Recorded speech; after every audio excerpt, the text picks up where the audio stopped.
इफ़त, मेरी बात सुनो मेरी बच्ची। आज तुम 14 साल की हो गई हो। अब तुम एक नौजवान लड़की बन गई हो। तुम्हारी माँ हम दोनों को छोड़कर इस घर से चली गई थी। तुम्हारे ऊपर काफी जिम्मेदारियां हैं। तुम एक अच्छी और समझदार लड़की हो। तुम हमेशा मदद के वक्त मेरे पास रही। बहन की अच्छी तरह से देखभाल की तुमने। ये लो, ये तुम्हारा है। तुम्हें इस हार का बोझ उठाना है और जो कुछ मैंने कहा है उसे याद रखना है। मेरी बेटी कभी नहीं भूलेगी कि इंसानी वक़ार, इज्जत और पाक दामनी के साथ जिंदगी कैसे गुजारी जाती है। इसीलिए तो मैंने तुम्हारा नाम इफ़त रखा है। तुम कभी मेरी या अपनी बहन की गर्दन झुकने नहीं दोगी और ना ही इस घर के वक़ार पर आंच आने दोगी। इस घर के उसूल हमेशा एक जैसे ही रहेंगे।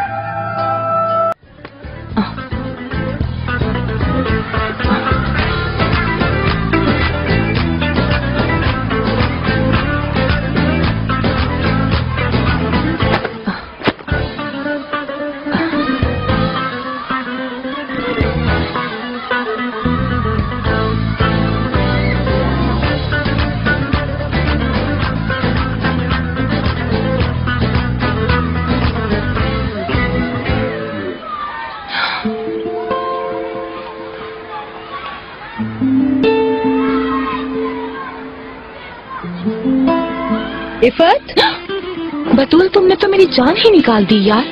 मैंने तो तुम्हें सिर्फ आवाज दी थी, डराने का मकसद थोड़ी था। ओफो, एक तो मैं वैसे ही टेंशन में हूँ, इतना सारा काम पड़ा हुआ है। अब बाबा अकेले तो सब कुछ नहीं कर सकते ना। मैं उन लोगों को नहीं छोड़ूंगी, कुछ भी हो। और तुम कहाँ थी? चलो अब अंदर चलो। वैसे भी मुझे तुमसे बहुत सारी बातें करनी है। इसीलिए तो मैं तुम्हारे पास आई हूँ कि तुमसे बहुत सारी बातें कर सकूँ, एंजॉय कर सकूँ तुम्हारे साथ। अब तुम मुझे खड़े खड़े ऐसे क्या देख रही हो? इफ़त, चलो हम शॉपिंग करके आते हैं दोनों। मगर कैसे? क्या तुम मेरे बाबा को नहीं जानती हो? और फिर पैसे कहाँ से आएंगे? मेरा ख्याल है कि तुम्हें अकेले ही चले जाना चाहिए। इसके अलावा दोपहर में इतनी गर्मी में मैं एंजॉय नहीं कर सकती, तुम ही करो। ठीक है, मैं चलती हूँ, मगर मैं फिर मिलने आऊंगी। ठीक है। नेमत,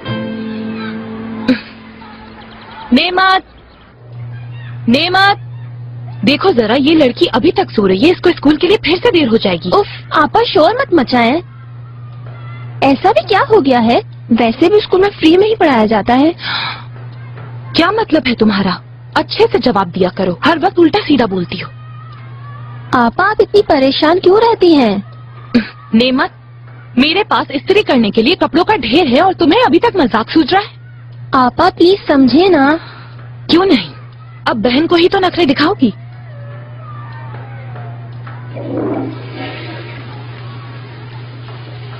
तुम स्कूल जाओ या ना जाओ तुम्हें कोई फर्क नहीं पड़ता। शहजादी जो ठहरी आप।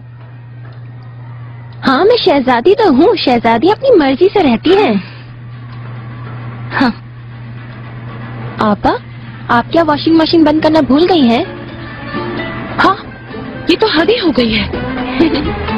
उफ खुदाया, यहाँ तो एक मशीन को 15 साल तक चलाना पड़ता है। अब इस मशीन का क्या करूँ? ये भी एकदम ढीठ है। और वो भी आपकी बहन की तरह ना आपा। अब इस मशीन को तो बंद करूँ वरना पूरा घर पानी से भर जाएगा। इसका तो पाइप ही टूट गया है। इसको बाहर निकाल कर देखना पड़ेगा कि क्या हुआ है। लगता है मुझे खुद ही अब इसको ठीक करना पड़ेगा। मैं तो तंग आ गई हूँ। आपा, मुझे कुछ पैसे दीजिए ना। यहाँ मुसीबत पड़ी हुई है और तुम पैसे मांग रही हो मुझसे? आपा, मेरे मोबाइल में बैलेंस नहीं है और मुझे कुछ काम भी है। आखिर ये लड़की करती क्या है? इतने बैलेंस का समझ नहीं आता। 100 रुपए ही तो मांगे हैं आपसे। वैसे भी रात भर मैं आपकी तरह जमील भाई से बातें नहीं करती। दे रही है कि नहीं? तुम्हें क्या पता कि पैसे कितनी मुश्किल से आते हैं। ठीक है, मैं तुम्हें 100 रुपए दे दूंगी, मगर जो पहले पैसे लिए हैं वो तुम्हें वापस करने होंगे। ठीक है आपा, जब जमील भाई आएंगे तो उनसे दिलवा दूंगी। बदतमीज, अपनी शक्ल लेके यहाँ से दफा हो जाओ। क्या मुसीबत है?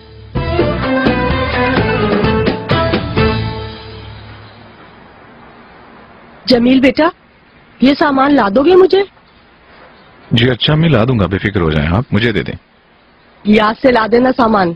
कल भी तुम लाना भूल गए थे।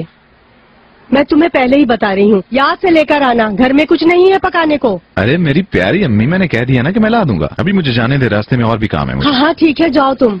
मेरी तो तुम सुनते ही नहीं हो। माँ की आजकल सुनते ही कौन है? लेकिन वक्त पड़ने पे सबको माँ ही याद आती है। जब करते आओगे ना अम्मी अम्मी, फिर माँ नहीं सुनने वाली। अरे मेरी प्यारी माँ, सुबह सुबह वही बातें शुरू कर दी हैं आपने। मैंने कह दिया ना मैं कर दूंगा। अभी खुश हो गए? चले जरा ये हंस क्या के कर रहा दिखाएं। हूँ? फिर शरारतें शुरू हो गई तुम्हारी। अरे माँ, आप इस दुनिया की सबसे प्यारी माँ है। अभी मुझे जाने दे, बहुत देर हो रही है। एक और शुरू हो गया ना मक्खन ख्याल लगाना। चलो रखिएगा। जाओ आप। शरीर कहीं का। अल्लाह तुम्हें अपने हिफ्ज़ो अमान में रखे।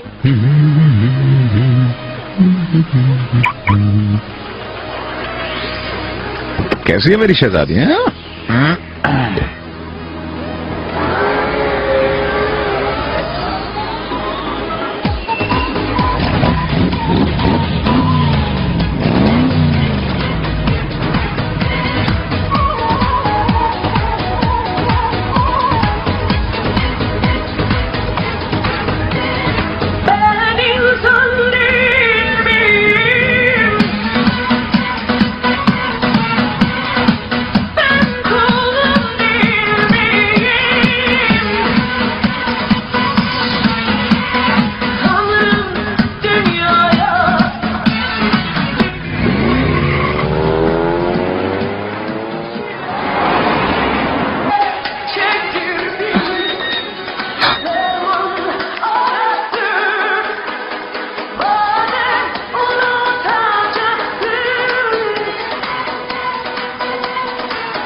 नेमत यहीं रुकना, मैं अभी आई। क्या हुआ?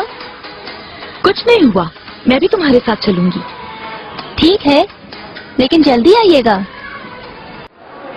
घर के कामों ने मुझे जकड़ के रख दिया है। मेरा भी बाहर जाने को दिल करता है। हद हो गई है आपा, आप इस तरह की बातें क्यों कर रही हैं? क्यों, इसमें मैंने गलत क्या कहा?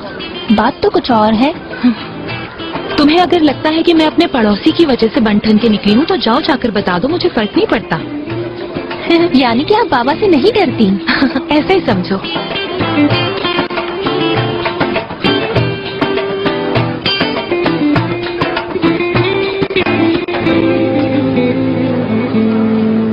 मैं तुम्हें बता रहा हूँ अहमद, तुम आज भी मुझे नहीं हरा सकते। हाँ, ये हुई ना बात। ये लो अहमद भाई, अब मुझसे जीत कर दिखाओ। जीत का जश्न नहीं मनाओ तुम अभी। उस्ताद, ये लाइट ठीक कराई थी अभी कुछ दिन पहले ही, तो फिर खराब हो गई। अच्छा ठीक है, मैं देख लेता हूँ उसे, तुम जाओ। क्या मुसीबत है, रोज का मसला है ये तो। लगता है किसी को अपने काम की परवाह ही नहीं है यहाँ। हाँ। जैसे देखो अपनी मर्जी करता है, पता नहीं क्या समझते हैं अपने आप को। जैसे सल्तनत के राजा हूँ, ये भी करो वो भी करो। जैसे फारिग हूँ, सुबह से शाम हो जाती है, काम कर करके थक जाता हूँ मैं। परवाह ही नहीं है किसी को, बस अपनी अपनी दुनिया में मगन है सब। ये तो तुम ठीक कहते हो अहमद। वो देखो तुम्हारी बेटियां आ रही हैं।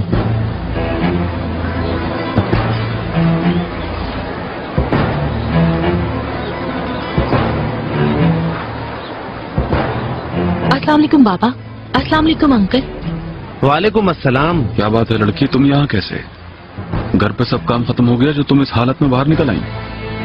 मेरे घर वापस आने का इंतजार नहीं कर सकती थी तुम दोनों? दरअसल बाबा वो वॉशिंग पाउडर खत्म हो गया था, इसलिए मैंने सोचा कि नेमत के साथ ही जाकर ले आती हूँ। जी बाबा, आपा बिल्कुल ठीक कह रही हैं। वॉशिंग पाउडर खत्म हो गया था तो आपा मेरे साथ ही निकल आई लेने के लिए। रोजाना कोई ना कोई बहाना होता है तुम्हारे पास। कभी पाउडर खत्म हो गया, कभी माचिस नहीं है, ये लो पैसे।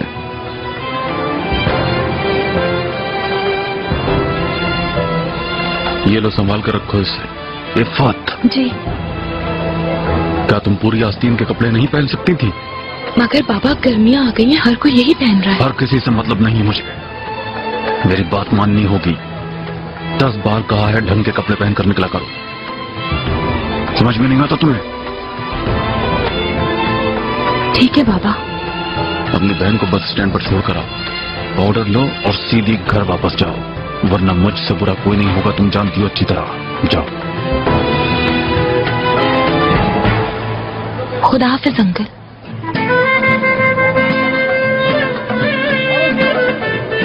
कैसे हैं अहमद साहब? कीमत देंगे मुझे? ठीक है, आप चलिए।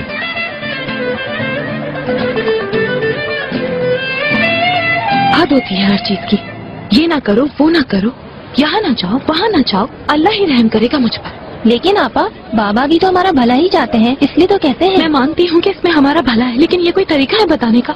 ये तो है, बाबा का बताने का तरीका गलत है। चलो तुम सीधा स्कूल जाओ। जमील भाई को मेरा सलाम कहना। तुम ज्यादा ही शरारती नहीं होती जा रही? हाँ आपा, जरा ध्यान से, बाबा यहीं घूम रहे हैं, कहीं देख ना ले आपको।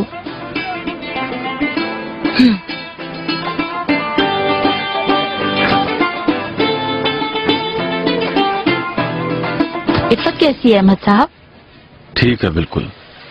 ये लीजिए। आप बहुत मेहनत करते हैं, पता है। आपकी मेहनत एक दिन जरूर रंग लाएगी। अल्लाह ताला इसका आपको बहुत अजर देगा। बेटियों की तरबियत भी आपने बहुत अच्छी की है। अल्लाह उनको नजरे बद से बचाए। बहुत ही प्यारी बच्चियां। मैंने जो भी किया है अपनी बेटियों के लिए किया है। वक्त बहुत बदल गया है। आजकल नौजवान नस्ल सड़कों पर जिस तरह के कपड़े पहनकर घूमती है, उन्हें शर्म नहीं आती बिल्कुल इस पर। लिबास, रवैया, सब कुछ ही बदल गया है आजकल। हद हो गई है। आप क्यों फिक्र करते हैं? आपकी बच्चियां तो बिल्कुल ठीक ड्रेसिंग में होती हैं, अच्छी लगती हैं। वैसे इफ़त तो नमूना है दूसरों के लिए। वैसे बहुत ही खूबसूरत बच्ची है आपकी।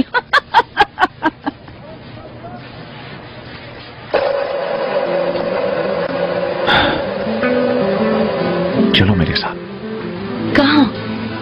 मेरे पास वक्त कम है, मुझे बहुत देर हो रही है।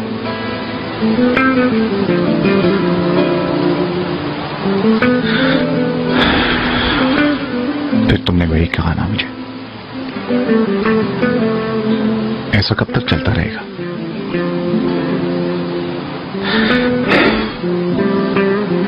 हम साल में 2 दिन भी ठीक से नहीं मिलते।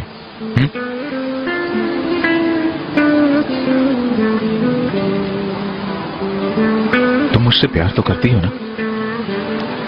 क्या तुम्हें बिल्कुल भी यकीन नहीं है मुझ पर? मैं तुमसे पूछ रहा हूं इफ़त।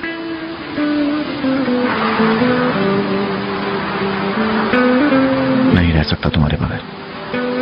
कैसे बताऊं तुम्हें?